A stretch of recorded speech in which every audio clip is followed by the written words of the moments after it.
الحمد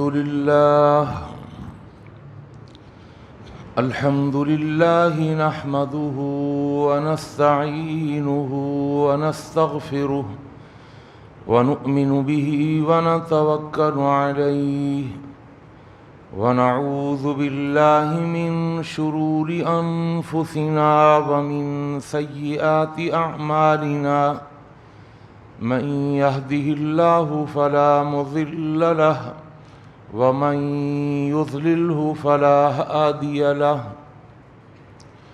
ونشهد أن لا إله إلا الله وحده لا شريك له ونشهد أن محمدًا عبده ورسوله أما بعد فإن خير الحديث كتاب الله وخير الهدي هدي محمد صلى الله عليه وسلم وشر الأمور محدثاتها وكل محدثة بدعة وكل بدعة ضلالة وكل ضلالة في النار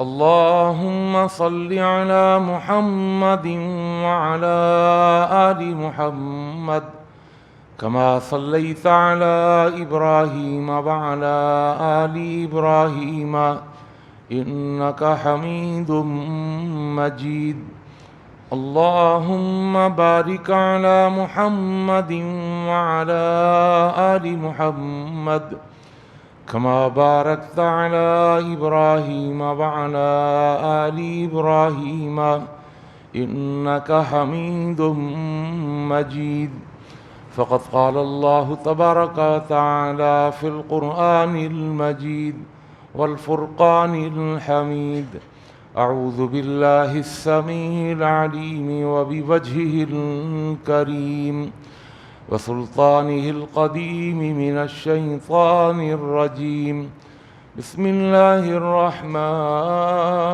الرحيم وأنفقوا في سبيل الله ولا تلقوا بأيديكم إلى التهلكة وأحسنوا إن الله يحب المحسنين رب اشرح لي صدري ويسر لي أمري واحلل عقدة من لساني يفقهوا قولي سبحانك لا علم لنا إلا ما علمتنا إنك أنت العليم الحكيم اللهم انفعنا بما علمتنا وعلمنا ما ينفعنا وزدنا علما اللهم إنا نعوذ بك من علم لا ينفع ومن قلب لا يخشع ومن نفس لا تشبع ومن دعوة لا تسمع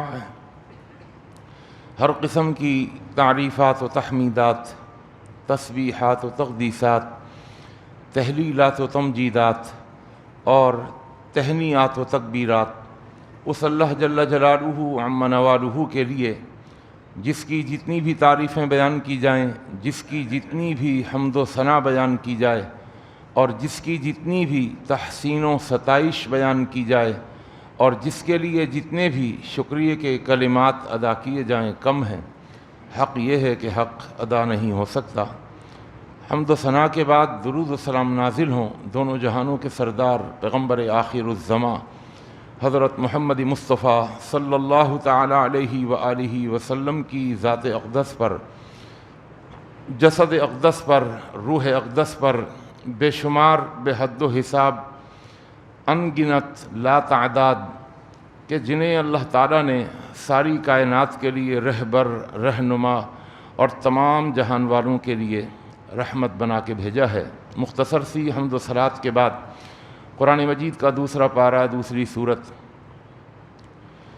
سورہ بقرہ کی آیت نمبر 195 آپ کے سامنے تلاوت کی ہے۔ اللہ تعالیٰ سے دعا ہے اللہ مجھے اور آپ کو، ہم سب کو قرآن مجید کا صحیح فہم اور قرآن مجید کی صحیح سمجھ عطا فرما دے، اور جمعے کی وساطت سے میں اور آپ جو بھی قرآن و حدیث کی باتیں اور نصیحتیں سنتے اور سناتے ہیں، اللہ ہمیں ان پر اخلاص کے ساتھ عمل پیرا ہونے کی بھی توفیق عطا فرما دے۔ آپ کے سامنے اللہ تعالیٰ کی توفیق سے ان لوگوں کا ذکر ہو رہا ہے کہ جو لوگ اللہ کے محبوب بندے بن جاتے ہیں اور انہیں مقام محبوبیت حاصل ہو جاتا ہے۔ اب تک قرآن مجید سے 4 قسم کے لوگوں کو آپ کے سامنے بیان کر چکا ہوں۔ نمبر 1 وہ کہ جو دنیا کے اندر، اس دنیاوی زندگی کے اندر محبت کو اپنے اندر سے ختم نہیں ہونے دیتے اور نفرتوں کو اپنے اندر پیدا نہیں ہونے دیتے۔ کوئی بھی بڑا سے بڑا مسئلہ ان کے دل کو محبت سے خالی نہیں کرتا اور ان کے دل میں نفرت پیدا نہیں ہونے دیتا۔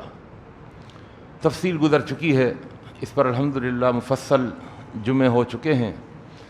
دوسری قسم کے وہ لوگ کہ جو مقام محبوبیت حاصل کر لیتے ہیں، ان کا بھی ذکر ہوا کہ ان اللہ یحب التوابین، اللہ توبہ کرنے والوں کو بھی اپنا محبوب بنا لیتے ہیں۔ اس کا بھی قدر تفصیل کے ساتھ جمعوں میں ذکر ہو چکا ہے۔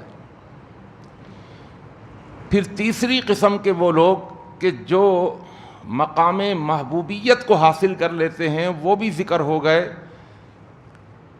قل ان کنتم تحبون اللہ فاتبعونی یحببکم اللہ، کہ تم اطاعت سے آگے بڑھ کر اتباع کی منزل پر پہنچ جاؤ گے تو اتباع کی منزل ہی مقام محبوبیت ہے۔ اس منزل پر پہنچ کر بھی بندہ مقام محبوبیت کو حاصل کر لیتا ہے۔ اور پھر میں نے آپ کے سامنے چوتھے خوش نصیب بھی بیان کیے ہیں۔ قرآن مجید کی روح سے ان کو بھی مقام محبوبیت حاصل ہو جاتا ہے۔ ان اللہ یحب المتوکلین، اللہ ان لوگوں کو پسند کرتے ہیں کہ جو اللہ کو اپنا وکیل بنا لیتے ہیں، جو اللہ پر توکل کرنے والے ہوتے ہیں، اللہ ان کو بھی پسند کرتے ہیں اور اللہ ان سے بھی محبت کرتے ہیں۔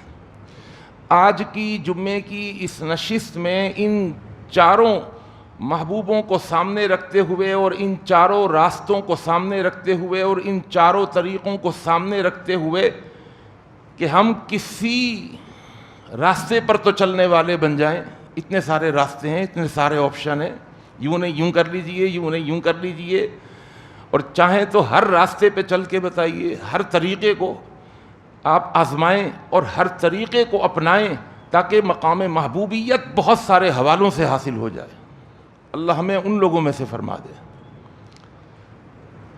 آج کی جمعے کی اس نشست میں 5واں وہ راستہ اور 5واں وہ طریقہ کہ جس طریقے کو اپنا کر اور جس راستے پر چل کر انسان اللہ کا محبوب بندہ بن جاتا ہے،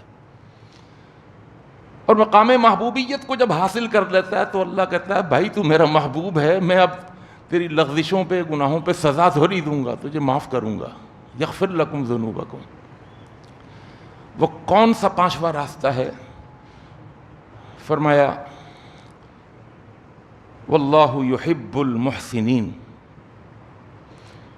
اور یہ جو قرآن مجید کی میں نے آیات کریمہ تلاوت کی ہے، وَأَنفِقُوا فِي سَبِيلِ اللَّهِ وَلَا تُلْقُوا بِأَيْدِيكُمْ إِلَى التَّهْلُكَةِ وَأَحْسِنُوا إِنَّ اللَّهَ يُحِبُّ الْمُحْسِنِينَ۔ قرآن مجید کے اندر 5 مقامات ایسے ہیں کہ جن 5 مقامات پر اللہ نے فرمایا ان اللہ یحب المحسنین، واللہ یحب المحسنین، بے شک اللہ پسند کرتا ہے محسنین کو، بے شک اللہ پسند کرتا ہے محسنین کو۔ 5 مختلف مقامات پر اللہ نے ایک ہی بات کہی ہے۔ اب ہم نے سمجھنا ہے کہ محسنین کون ہوتے ہیں۔ محسنین وہ ہوتے ہیں جو احسان کی منزل حاصل کر لیتے ہیں، احسان کی منزل۔ صحیح بخاری کے اندر ایک حدیث ہے اللہ کے پیغمبر صلی اللہ علیہ وسلم کی، جس حدیث کو محدثین ام السنہ کہتے ہیں۔ ام السنہ یعنی حدیثوں کی اصل، حدیثوں کی ماں۔ جس طرح سورتوں میں 114 سورتوں کے اندر سورہ فاتحہ کو ام الکتاب کہتے ہیں، یہ پورے قرآن کی ماں ہے، یہ پورے قرآن کی اصل ہے، یہ پورے قرآن کی بنیاد ہے، پورے دین کی، پورے قرآن کی بنیاد جو ہے، وہ ماں جو ہے، وہ اصل جو ہے، وہ سورہ فاتحہ ہے۔ اسی طرح محدثین اس حدیث کو، جس میں اللہ کے پیغمبر نے حدیث جبرائیل بھی کہا جاتا ہے، اور اس حدیث جبرائیل کو ام السنہ کہا جاتا ہے کہ جتنی بھی حدیثیں ہیں، ہزاروں حدیثیں، ان ہزاروں حدیثوں کے اندر اس حدیث کا جو مقام ہے وہ ام السنہ اور ام الحدیث کا جیسا مقام ہے کہ یہ تمام حدیثوں کی اصل۔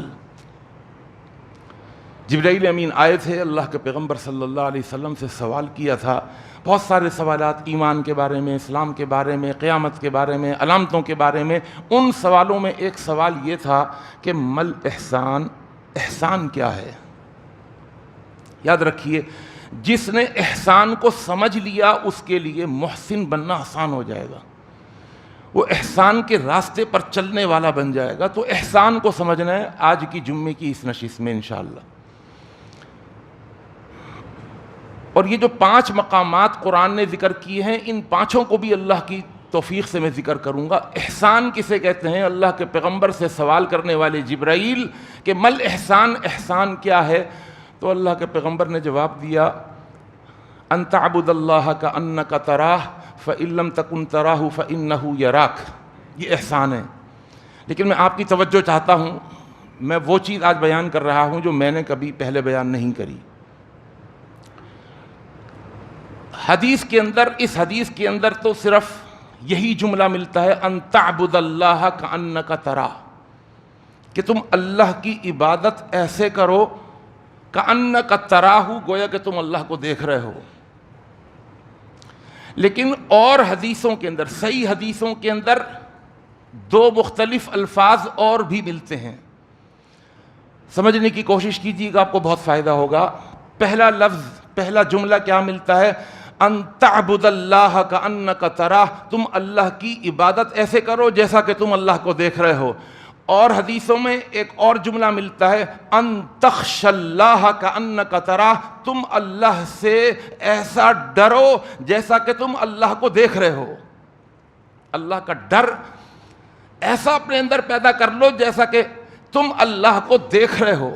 دیکھیے سمجھنے والی بات ہے، جب نوکر کو پتا ہو کہ مالک کھڑا ہوا دیکھ رہا ہے، جب گاڑی صاف کرنے والے ڈرائیور کو پتا ہو کہ مالک کھڑا ہوا دیکھ رہا ہے، تو وہ اپنے کام کے اندر وہ 20 سے 19 نہیں ہونے دیتا۔ جب اس کو پتا ہو کہ میرا مالک کیمرے کے ذریعے مجھے فوکس کر رہا ہے اور مجھے دیکھ رہا ہے، مجھے کام کرتا ہوا دیکھ رہا ہے، تو اس وقت اس کے کام کرنے کی کیفیت اور ہی ہوتی ہے۔ ایک ڈر، ایک خوف کہ میں مسلسل واچ کیا جا رہا ہوں، دیکھا جا رہا ہوں، وہ اپنے کام کو 20 سے 19 نہیں کرتا۔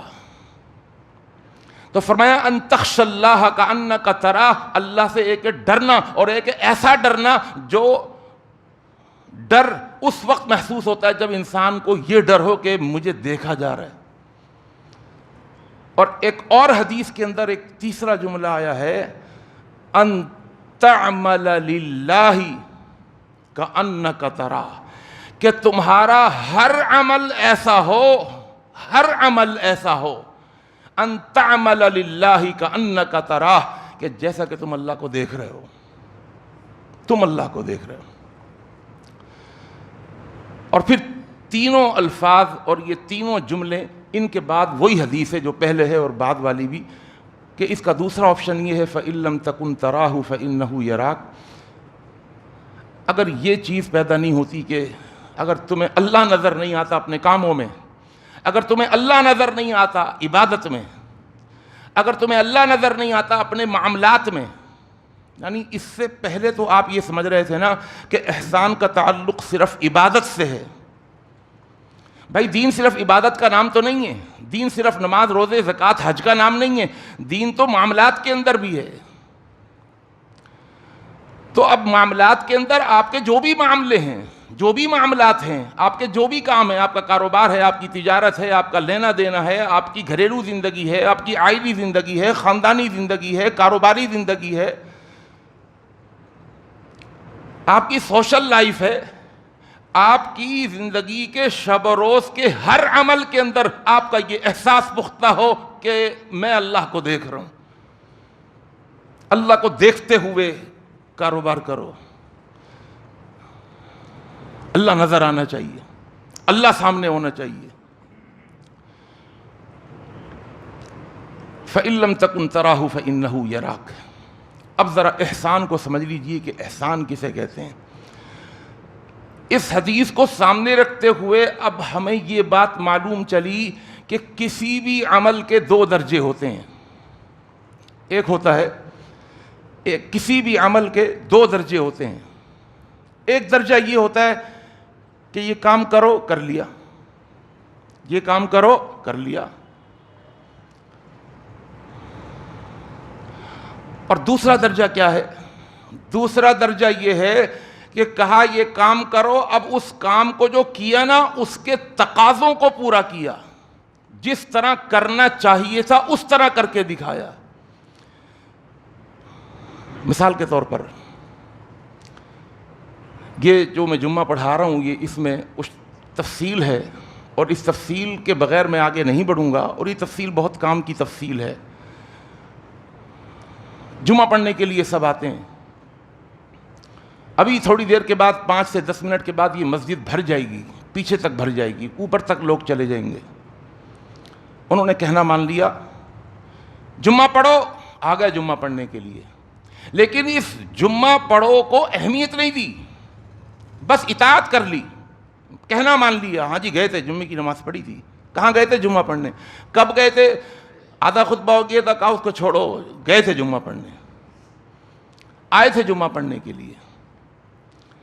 لیکن کسی بھی کام کو اگر کر لیا جائے لیکن اس کے جو لوازمات ہیں، اس کے جو تقاضے ہیں، ان تقاضوں کو پورا نہ کیا جائے، اس کام کو دل سے نہ کیا جائے، اس کے جو مناسبات ہیں ان مناسبات کا خیال نہ کیا جائے. کسی بھی کام کو، کوئی کام لے لیں، مثال کے طور پر ایک بریانی بنانے کا عمل ہے. اس عمل کے اندر بھائی بریانی بنا دو. اگر گھر کے اندر آپ کی بیوی کو بریانی بنانی آتی تھی، اس نے کہا ٹھیک ہے بنا دوں گی. جیسے چاول رکھے ہوئے تھے، ٹوٹے ہوئے چاول، اچھے چاول نہیں تھے، بریانی بنا دی. گوشت بھی جو رکھا ہوا تھا ڈال دیا اس کے اندر. اس کے اندر جو مسالے ڈلتے ہیں ان کا خیال نہیں کیا، بس کالی مرچیں ڈال دی یا کوئی سی بھی مرچیں ڈال کر، نمک ڈال کر، تیل ڈال کر بریانی بنا دی، بن گئی بریانی.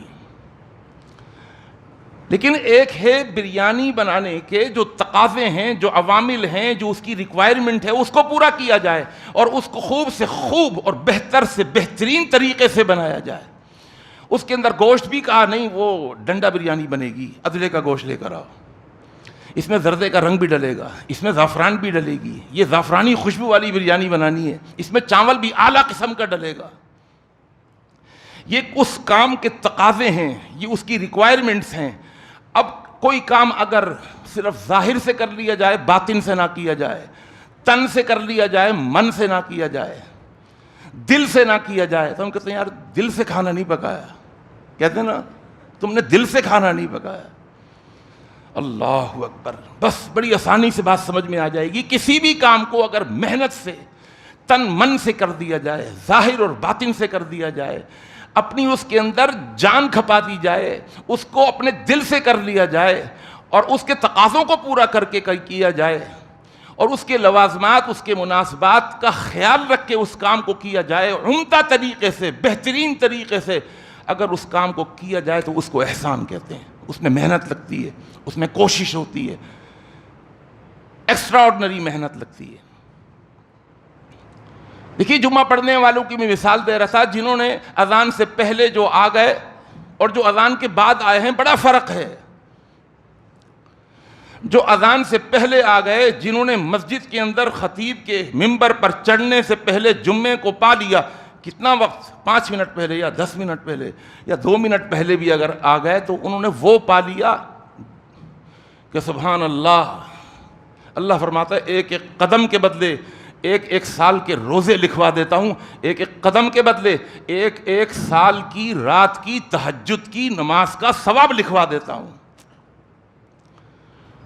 جمعہ انہوں نے بھی پڑھا اور جمعہ انہوں نے بھی پڑھا جو نماز کے ٹائم آ گئے۔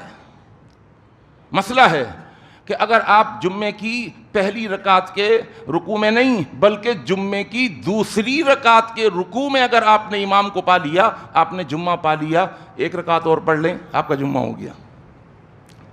جمعہ ہو گیا، فرضیت ساقط ہو گئی، کہنا مان لیا، اطاعت کر لی،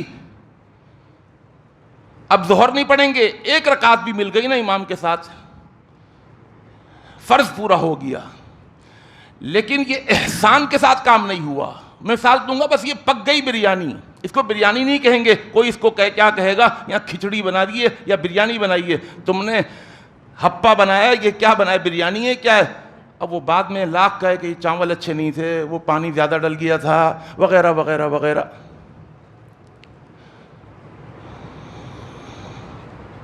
تو بہت فرق ہے۔ اسی طرح میں اور بتا دوں ایک چیز جو میں بتاؤں گا اگلے جمعوں میں تفصیل کے، نماز کا پڑھنا اور ہے، نماز کا قائم کرنا اور ہے۔ نماز کا پڑھنا اور ہے، ایک ہے نماز کا قائم کرنا، یہ اور چیز ہے، دونوں میں فرق ہے۔ اکثر لوگ نماز پڑھتے ہیں اور اکثر لوگ نماز کو قائم نہیں کرتے، پڑھتے ہیں۔ 90-95% نمازی نماز پڑھتے ہیں لیکن نمازوں کو قائم نہیں کرتے۔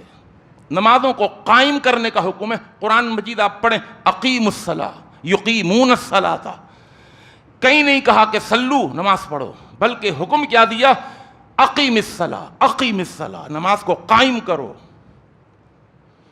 الف لام میم ذالک الکتاب لا ریب فیہ ھدی للمتقین الذین یؤمنون بالغیب ویقیمون الصلاۃ۔ نماز کو قائم کرنا اور ہے، یہ اور عمل ہے، اور نماز کو پڑھنا اور عمل ہے۔ پڑھنے والے بہت ہیں، قائم کرنے والے بہت کم ہیں، اللہ ہمیں قائم کرنے والا بنا دے۔ کیا فرق ہے نماز کے پڑھنے میں اور قائم کرنے میں، وہ اسی کے ذیل میں ذکر ہوگا۔ میں احسان سمجھانا چاہتا ہوں۔ ایک ہے عمل کا پہلا درجہ کہ کر لیا، لیکن محمل انداز سے کر لیا، اطاعت کر لی، فرما برداری کر لی، کہنا مان لیا، اس عمل کو کر لیا، اور یہ تقوی اور ایمان کی وجہ سے انسان کر لیتا ہے، ایمان ہے، تقوی ہے، کر لیا۔ لیکن دل لگا کر، دل سے کوئی کام کیا، وہی کام دل لگا کے کیا، تن من سے کیا، اپنے جسم اور اپنی روح سے کیا، اس کام کے اندر ڈوب کر اس کام کو کیا۔ ایک ہوتا ہے کسی کام کے اندر ڈوب جانا، اس میں ڈوبنا، اپنی آنکھیں، اپنے کان، اپنے دماغ، اپنی صلاحیتیں، اپنی ساری طاقتیں اور قوتیں اس کے اندر اس کام کو کرنے میں کھپا دینا اور اس کو 100% کرنا، اس کو احسان کہتے ہیں، اس کو احسان کہتے ہیں۔ اور یاد رکھیے، میں نے آپ کو بتایا کہ عمل کا جو پہلا درجہ ہے وہ تقوی اور ایمان کی وجہ سے کر لیتا ہے آدمی، ایمان ہے، اللہ پر حکم ہوا ہے، کر لیا۔ لیکن جو عمل کا دوسرا درجہ ہے نا، وہ تقوی ایمان کی وجہ سے نہیں، بلکہ وہ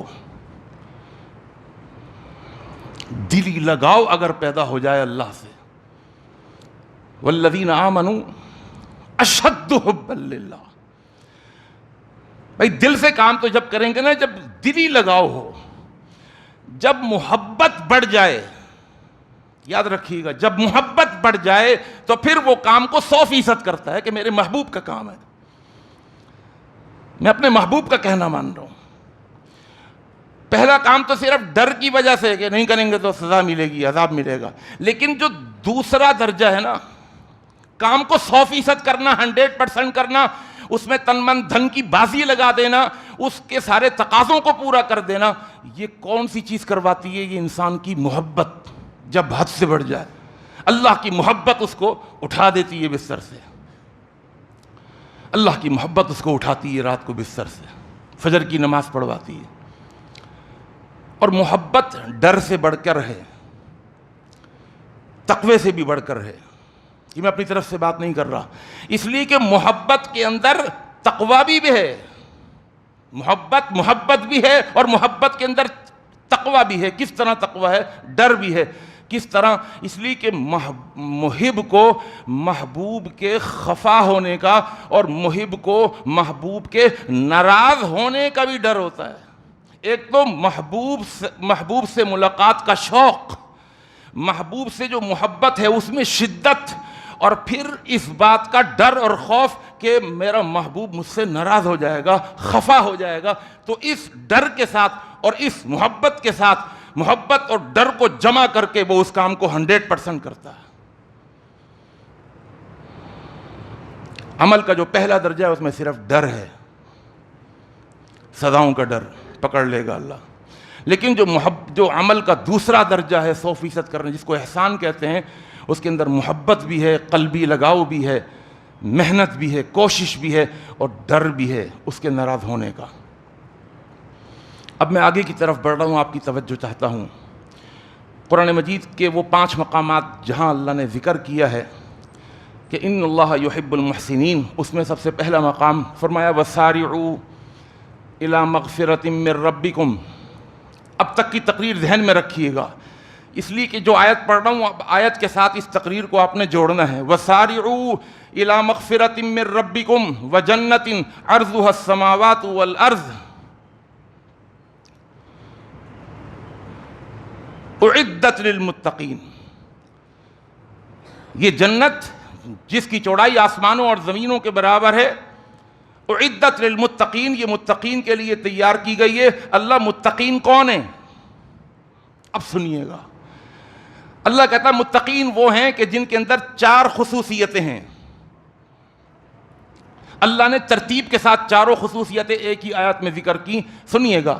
الذین ینفقون فی السراء والضراء، پچھلی تقریر ذہن میں ہونی چاہیے۔ ان کی پہلی خوبی، کوالٹی متقین کی یہ ہوتی ہے ینفقون، خرچ کرتے ہیں، فی السراء والضراء، سرا میں اور ذرا میں۔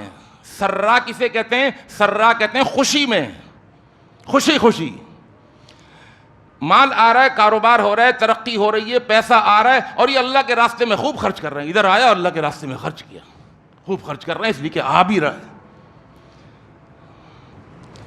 والذرا، ان کی کوالٹی یہ ہے کہ یہ ایسا نہیں کہ مال آنا بند ہوا تو انہوں نے آگے اس کو کہا نہیں بھائی ابھی ہم آگے خرچ بھی نہیں کر رہے۔ اللہ اکبر۔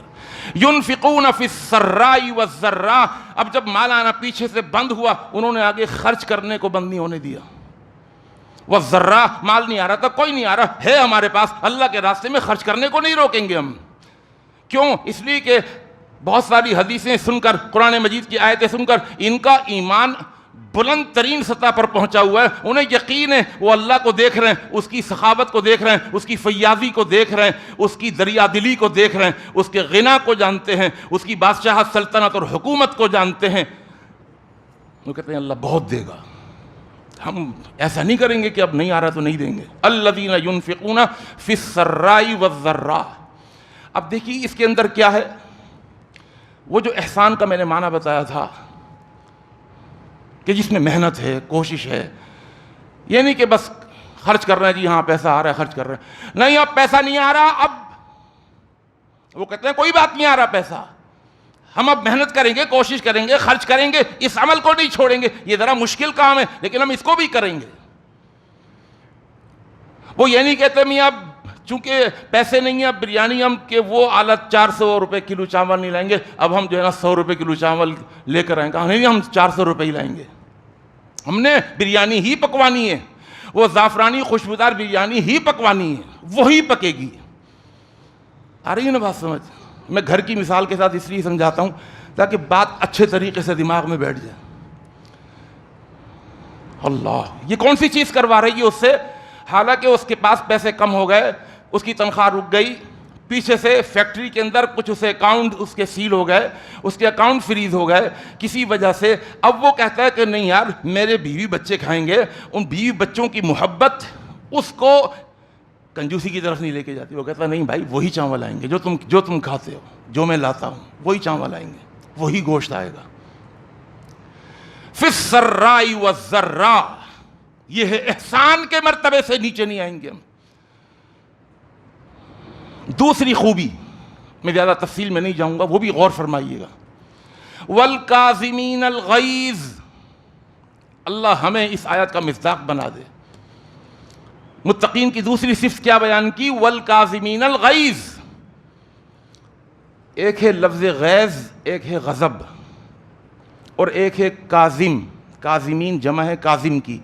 سمجھ لیجئے، اور اگر غور کریں گے آپ کو توجہ کریں گے بہت مزہ آئے گا.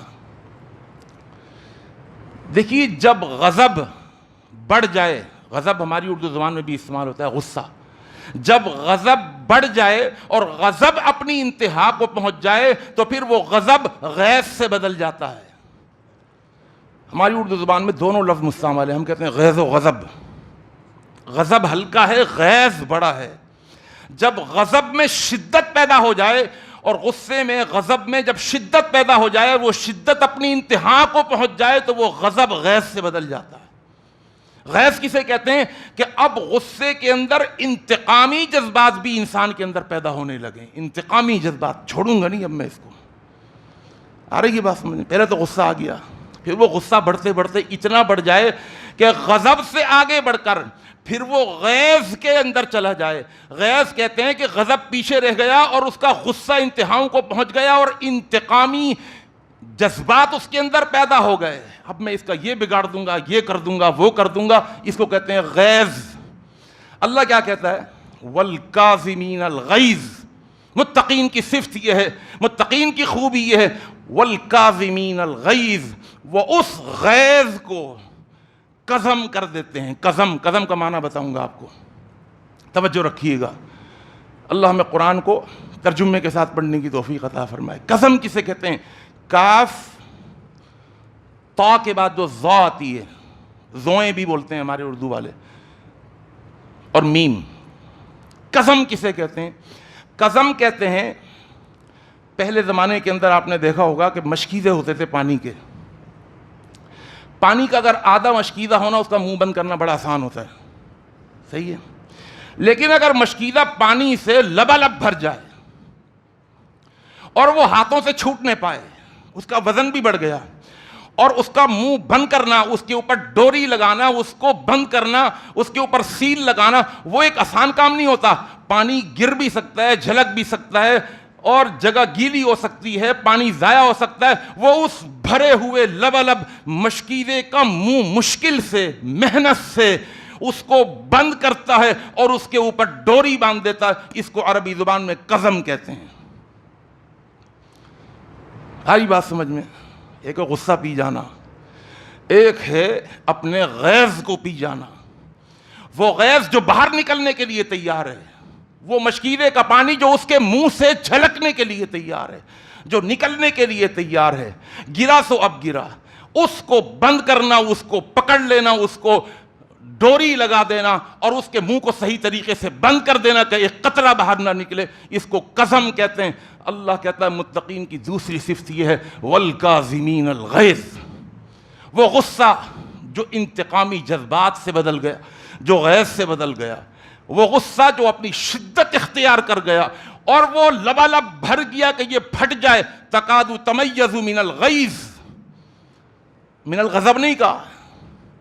جب جہنم آئے گی نا تو جہنم کے اندر بھی غیظ ہوگا، یعنی جہنم غصے سے نہیں آئے گی بلکہ غیظ سے آئے گی. یعنی جہنم کے اندر بھی انتقامی جذبات ہوں گے کہ میں انتقام لوں. یہ اللہ کے نافرمان، یہ مجھے کم سمجھ رہے تھے. جب آئے گی جہنم، اللہ کا قرآن کہتا ہے 29واں پارہ سورہ ملک، تکاد تمیز من الغیظ، قریب ہے کہ وہ جہنم غصے سے پھٹ جائے، اس کی آگ اس کے منہ سے باہر نکل جائے. فرمایا یہ کیا کرتے ہیں؟ والکاظمین الغیظ. متقین کی دوسری خوبی یہ ہے. اب دیکھیے اس کے اندر محنت ہے، کوشش ہے. میں نے کہا تھا احسان میں محنت ہوتی ہے، کوشش ہوتی ہے، اور جان کھپانی پڑتی ہے، محنت کرنی پڑتی ہے، دل لگانا پڑتا ہے، من تن کے ساتھ کام کرنا پڑتا ہے، جسم اور روح کے ساتھ کام کرنا پڑتا ہے، تب جا کے اس کا منہ بند ہوتا ہے.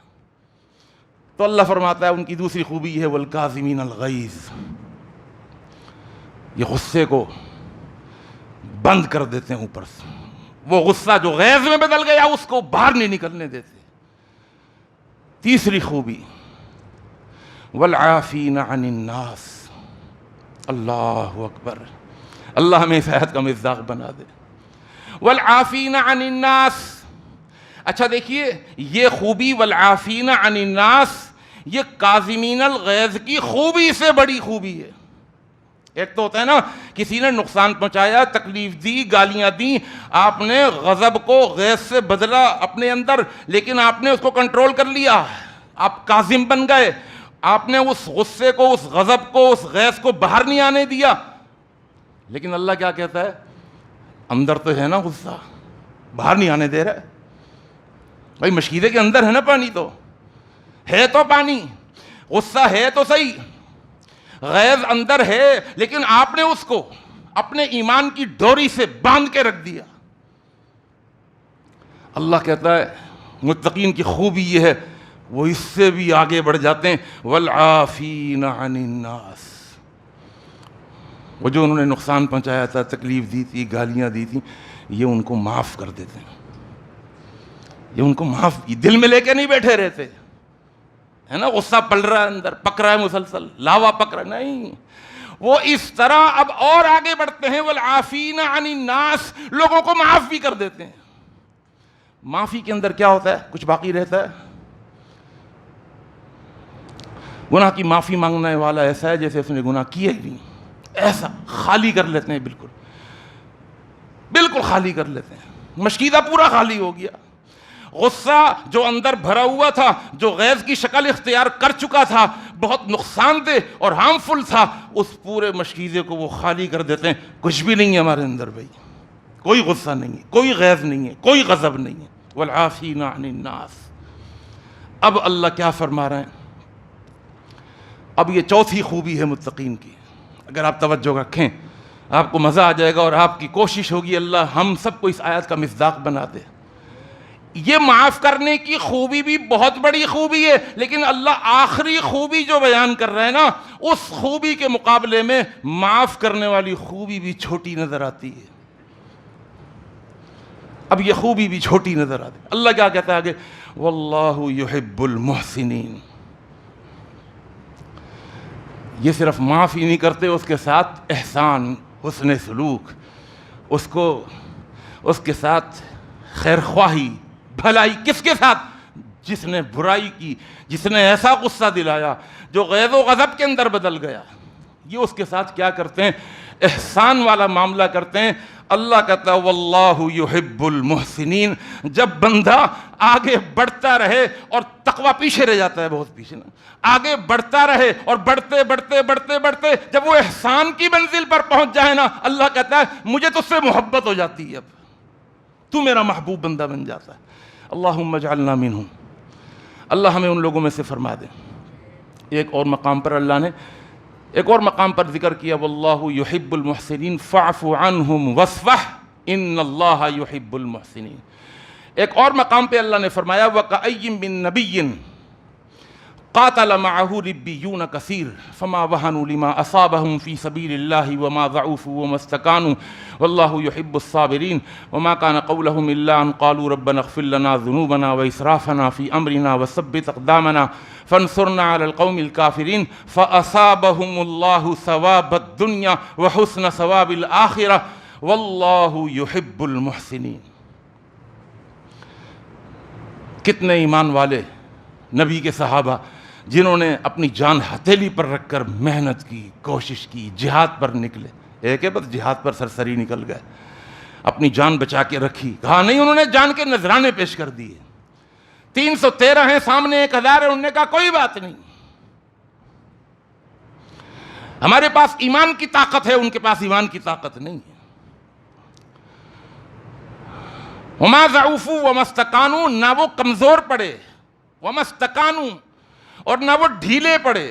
آج غزہ کے مجاہد اپنی اولادوں کی شہادت اپنی آنکھوں سے دیکھ رہے ہیں، اپنے ماں باپ کی شہادت اپنی آنکھوں سے دیکھ رہے ہیں، اپنے خاندان کنبے اور قبیلے کی شہادتیں اپنی آنکھوں سے دیکھ رہے ہیں، کٹی پھٹی لاشیں اپنی آنکھوں سے دیکھ رہے ہیں، ڈٹے ہوئے ہیں، جمے ہوئے ہیں. فَأَصَابَهُمُ اللَّهُ ثَوَابَ الدُّنْيَا. یہ اللہ کا قانون ہے کہ وہ نیست و نابود ہو جائیں گے، ختم ہو جائیں گے. اللہ کہتا ہے فَأَصَابَهُمُ اللَّهُ ثَوَابَ الدُّنْيَا.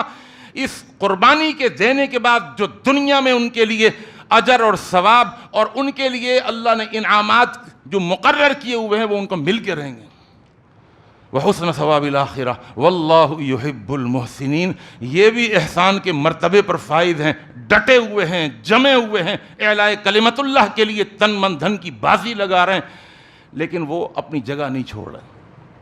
ایک اور مقام پہ اللہ نے فرمایا لیس علی الذین آمنوا وعملوا الصالحات جناح فیما طعموا اذا ما اتقوا وآمنوا وعملوا الصالحات ثم اتقوا واحسنوا ثم اتقوا ثم اتقوا وآمنوا ثم اتقوا واحسنوا واللہ یحب المحسنین.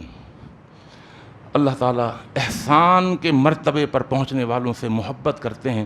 میں انشاءاللہ تعالیٰ اللہ تعالیٰ کی توفیق سے اس کو مضمون کو تھوڑا سا اور آگے بڑھاؤں گا، اس لیے کہ بہت سارے مسائل اس کے اندر سمجھانے والے ہیں، اور مجھے اس کے اندر یہ بات سمجھانی ہے اسی مضمون میں رہتے ہوئے، احسان کے موضوع کو بیان کرتے ہوئے، کہ نماز میں اور نماز کے قائم کرنے میں بہت فرق ہے. 2 درجے عمل کے، ذہن میں رکھیے گا، عمل کے 2 درجے ہیں.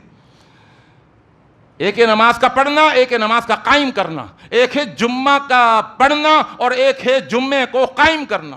میں پھر عرض کر دوں کہ جو پہلے آ گئے خطیب سے، جو پہلے آ گئے اذان سے، ان کی محنت ہے بھائی، کوشش ہے. میں نے کہا تھا نا، تن من دھن سے کوئی کام کرنا، اس کے سارے لوازمات کو، اس کے سارے مناسبات کو جمع کرنا، اس کے تقاضوں کو سمجھنا اور ان تقاضوں کے مطابق محنت کرنا، کوشش کرنا، بھاگ دوڑ کرنا، اس کو احسان کہتے ہیں. اور یہ چیز بھاگ دوڑ کون کرواتی ہے؟ یہ محبت کرواتی ہے. آج ہماری اللہ سے محبت میں کمی ہے. کہا ایمان لے آؤ، ایمان لے آئے. موحد بن جاؤ، ہاں بن گئے موحد، لیکن ہمارے عمل اگر موحدانہ نہ ہو. نماز پڑھ لو، ہاں جی نماز پڑھ رہا ہے، لیکن ہماری نماز، وہ پڑھی ہوئی نماز اگر وہ قبول ہی نہ ہو، اگر وہ مردود ہو جائے، اللہ کہتے میں نے نماز پڑھنے کا تو نہیں کہا تھا، میں نے تو نماز کو قائم کرنے کا کہا تھا. پورا قرآن بھرا ہوا ہے اقیموا الصلاۃ اقیموا الصلاۃ یقیمون الصلاۃ. تم نماز پڑھ کے کیوں آئے ہو؟ میں نے تو نماز پڑھنے کا حکم نہیں دیا تھا، بلکہ پڑھنے والوں کے لیے اللہ کیا کہتا ہے؟ اب وہاں اقامت صلاۃ کا ذکر نہیں ہے، اللہ کہتا ہے فویل للمصلین. نماز پڑھنے والوں کے لیے ویل ہے، جہنم کی وادی ہے نماز پڑھنے والوں کے لیے. نماز پڑھنے والے نہیں بنے، نماز کو قائم کرنے والے بنے. اور انشاءاللہ نماز کو قائم کیسے کیا جاتا ہے، نماز کو کھڑا کیسے کیا جاتا ہے، یہ گری پڑی نماز ہے ہماری، یہ نماز ہے. اللہ کہتا ہے گری پڑی، لیٹی ہوئی، بیٹھی ہوئی نماز نہیں چاہیے، نماز کو کھڑا کر کے پڑھو، نماز کو قائم کرو. مجھے نماز کا قیام چاہیے، نماز کو قائم کر کے دکھاؤ. وہ قائم کیسے ہوتی ہے نماز، انشاءاللہ وہ عرض کروں گا. اقول قولی ھذا استغفر اللہ لی ولکم اجمعین. الحمد للہ نحمده ونستعینه ونستغفره ونؤمن به ونتوکل علیہ ونعوذ باللہ من شرور انفسنا ومن سیئات اعمالنا من يهده اللہ فلا مضل له ومن يضلل فلا هادی له ونشهد ان لا الہ الا اللہ وحده لا شریک له ونشهد ان محمدا عبده ورسوله. میری کوشش ہوگی کہ جمعے کے دوسرے خطبے کے اندر ایک مسئلہ، ایک سوال اور اس کا جواب مختصر ذکر کروں 1-2 منٹ کے اندر. ایک سوال یہ آیا کہ آج کل سگریٹ کی ایک نئی فارم سامنے آ گئی ہے. سگریٹ کی ایک نئی فارم ہے جسے ویپ کہتے ہیں، ویپ. میں نے ابھی 2-4 دن پہلے اپنی آنکھوں سے بھی دیکھا، ایک صاحب ایڈوکیٹ تھے، وہ میں نے دیکھا کہ انہوں نے اپنے کوٹ سے ایک چیز نکالی. میں سمجھ رہا تھا یہ لائٹر شاید گھر سے لے کر آ گئے ہیں. یہ جو لائٹر نہیں ہوتا ٹک ٹک کر کے، وہ میں نے کہا شاید وہ لائٹر غلطی سے جیب میں لیا، اللہ خیر کرے. میں نے کہا ہو سکتا ہے کچھ، لیکن وہ بہت خوبصورت شکل میں تھی، بڑی خوبصورت فارم کے اندر. اب میں نے جو دیکھا تو انہوں نے اس کو بٹن سے آن کیا اور انہوں نے سگریٹ کی طرح اس کو منہ پہ لگایا، اور منہ کے پہ لگانے کے بعد ایک کش لیا، اور کش لینے کے بعد دوسرا کش لیا، اور اس کے بعد انہوں نے اس کا بٹن آف کیا اور جیب میں رکھ لیا. پہلے تو میں سر پٹا گیا، یہ ہے کیا پتہ نہیں. وہ معلوم چلا کہ سگریٹ کی ایک نئی شکل آ گئی ہے وہ تمباکو، ہے وہ سگریٹ، لیکن نئی فارم کے اندر آ گئی ہے. اس کو ویپ کہتے ہیں. اب اس کو وہ لوگ استعمال کرتے ہیں جن کے پاس پیسہ ہو. اس کی شرعی حیثیت کیا ہے یاد رکھیے گا. اس ویپ کی بھی شرعی حیثیت وہی ہے جو سگریٹ کی حیثیت ہے، جو تمباکو کی حیثیت ہے. اور اس کے لیے قرآن مجید سے ہمیں واضح ہدایات مل جاتی ہیں. آپ کہیں گے جی قرآن مجید میں سگریٹ کہاں سے آ گئی؟ سگریٹ تو بعد میں ایجاد ہوئی ہے. دیکھیے قرآن مجید جو ہے وہ اصول بیان کر دیتا ہے, چند اصول بیان کر دیتا ہے. ان اصولوں کی بنیاد پر ہم نے اپنے مسائل کو سمجھنا ہوتا ہے.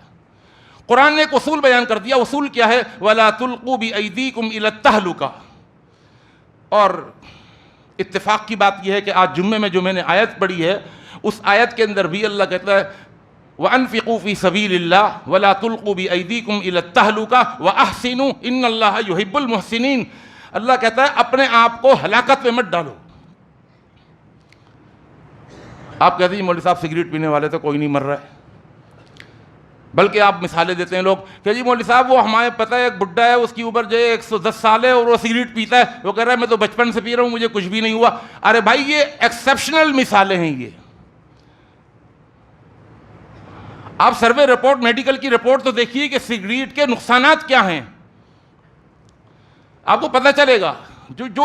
جو ایسے کیس ہوتے ہیں, ایکسیپشنل کیس ہوتے ہیں, استثنائی صورتیں ہوتی ہیں, ہو سکتا ہے اس کا بہت مضبوط ہو اس کا پھیپھڑا بھائی, لیکن سب کے پھیپھڑے اس جیسے نہیں ہیں, 5 انگلیاں برابر نہیں ہیں. تو آپ قرآن مجید کے اصول کو توڑ نہیں سکتے. قرآن مجید نے اصول بیان کر دیا, وہ چیز کہ جس سے انسان کی باڈی کو نقصان پہنچے وہ چیز حرام ہے. آپ کہیں گے فتوے لگاتے ہیں مفتی لوگ, حرام کہاں ہیں؟ دکھائیے قرآن میں سگریٹ کہاں حرام ہے.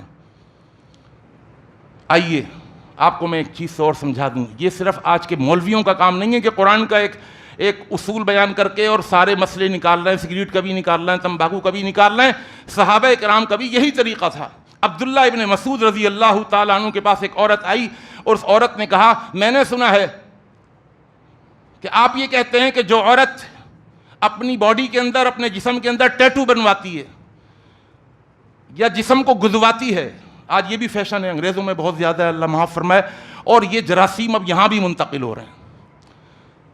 جو ایڈوانس لوگ ہیں, پیسہ زیادہ ہے, اب کرنے کے تو کوئی کام نہیں ہے تو فالتو کام یہی نظر آتے ہیں, جسم کے اندر ٹیٹو بنوا لیا وغیرہ وغیرہ.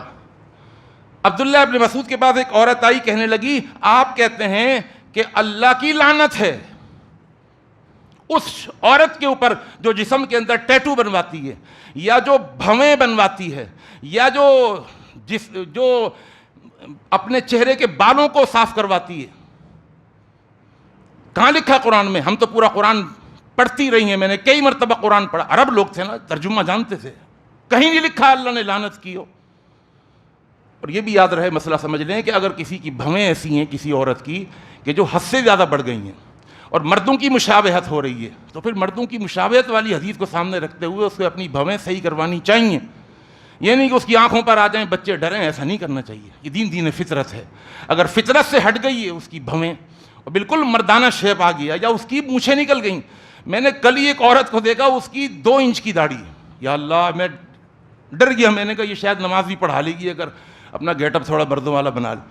تو ہوتا ہے اس طرح بیماری ہوتی ہے عورتوں کے اندر. تو ایک بیماری فطرت سے ہٹ کر اگر کوئی کام نظر آ رہا ہے, شریعت وہاں اجازت دیتی ہے وہ اپنی مونچھیں صاف کرائے, اپنی داڑھی کے بال نکل رہے ہیں وہ صاف کرائے, اپنی بھویں اگر حد سے زیادہ خراب اور بگڑ گئی ہیں اور ایک عجیب سی اس کی شکل بن گئی ہے تو وہ مردانہ اگر شباہت آ رہی ہے تو اپنی ایبروز کو بھی بنوا سکتی ہے. چونکہ میں مفتی ہوں, آپ کو میں ہر چیز کھول کے وضاحت سے ہی بیان کر سکتا ہوں.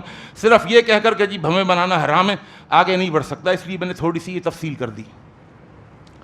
حضرت عبداللہ ابن مسعود رضی اللہ تعالیٰ عنہ نے کہا کہ حدیث تو یہ ہے اللہ کے رسول کی کہ اللہ کے رسول صلی اللہ علیہ وسلم نے لعنت فرمائی ہے. کہنے لگیں صحیح ہے, حدیث تو ہے, آپ تو کہتے ہیں قرآن سے بتاؤں گا, قرآن میں کہاں لکھا ہوا ہے؟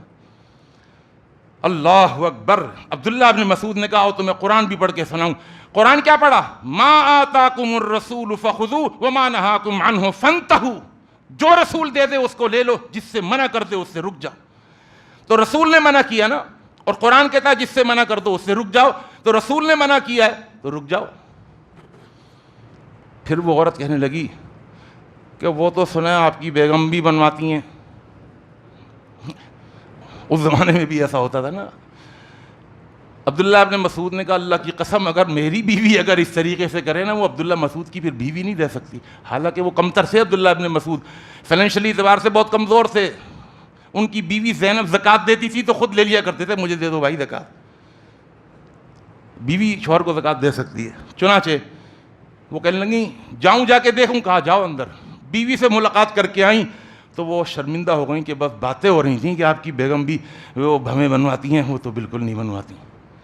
اللہ سے دعا ہے اللہ مجھے اور آپ کو ہم سب کو مسائل سمجھنے کی توفیق عطا فرما دے. اللہم انصر من نصر دین محمد صلی اللہ علیہ وسلم وجعلنا منہم, واخذل من خذل دین محمد صلی اللہ علیہ وسلم ولا تجعلنا منہم. عباد اللہ رحمکم اللہ, ان اللہ یأمر بالعدل والإحسان وإیتاء ذی القربى وینہی عن الفحشاء والمنکر والبغی یعظکم لعلکم